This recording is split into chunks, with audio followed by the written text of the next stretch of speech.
বন্ধুরা, welcome back to my channel. চলে আসছি আজকের একটা নতুন ভিডিও নিয়ে। আর আজকে হচ্ছে বিজয়া দশমী। সবাইকে জানাই বিজয়া দশমীর প্রীতি ও শুভেচ্ছা। আর নবমীতে কোনো ব্লগ ছাড়তে পারিনি, কারণ অষ্টমীর রাত থেকে আমার শরীরটা খুব খারাপ হয়ে গেছিল। প্রচন্ড পরিমাণে জ্বর উঠে গিয়েছিল, আর এখনো হালকা হালকা জ্বর আছে। তো আজকে যেহেতু বিজয়া দশমী, তাই মাকে তো বরণ করতে যেতেই হবে। তো দেখতেই পাচ্ছ রেডি হয়ে নিয়েছি আমি। তো চলো মাকে বরণ করে আসি। তো এই যে দেখতেই পাচ্ছ বরণের গুলো রেডি হয়ে গেছে। তো চলো একবারে দেখা হচ্ছে মণ্ডপে গিয়ে। তো আমরা চলে আসছি আমাদের বাড়ির সামনে রাজবাড়ির মণ্ডপে। আর আসবো কি আসবো না সেটা ভাবতে ভাবতে অনেক দেরি হয়ে গেছে, সবার বরণ হয়ে গেছে।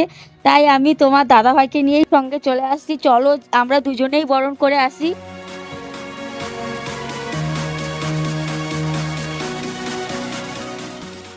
আর দেখতেই পাচ্ছ সবার বরণ করা হয়ে গেছে, আমি সবার শেষে এসেছি।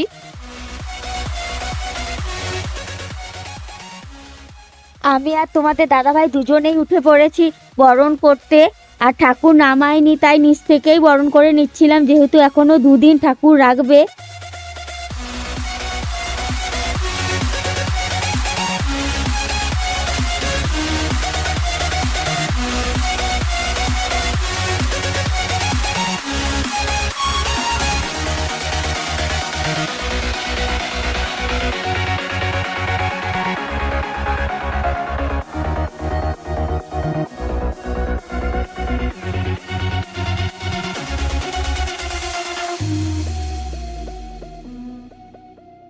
তো সব ঠাকুরের পায়ে পায়ে সিঁদুর লাগিয়ে আর পান পাতা দিয়ে নিচ থেকেই বরণ করে নিলাম। আর পান পাতাগুলো সিংহর মাথার উপরে রেখেছে দেখলাম সবাই, তাই আমিও ওখানে রেখেছি। নিচে নেমে ধূপ দিয়ে একটু প্রণাম করে নিলাম।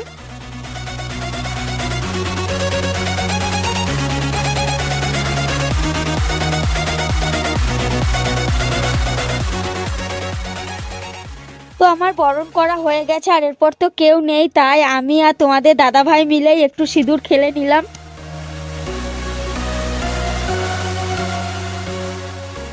এখন তাড়াতাড়ি বাড়ি চলে যাব, কারণ আমার পুচকু সোনাকেও একদিনও ঠাকুর দেখাতে নিয়ে যেতে পারিনি, কারণ আমার খুব শরীরটা খারাপ হয়ে গেছিল।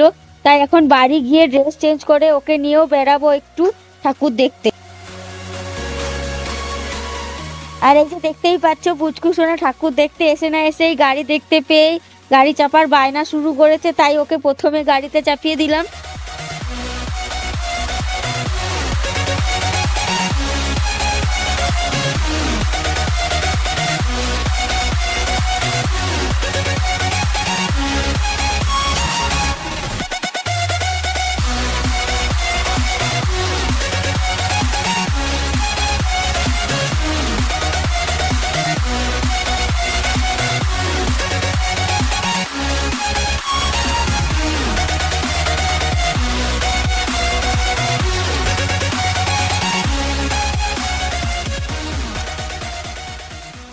তো সোনুর গাড়ি চাপাও হয়ে গেছে, আর আমরা এখন ওকে একটু ঠাকুর দেখিয়ে নেব আর তারপর বাড়ি চলে যাব। তাই আজকের ব্লগটা এখানেই শেষ করছি, দেখা হবে নেক্সট ব্লগে।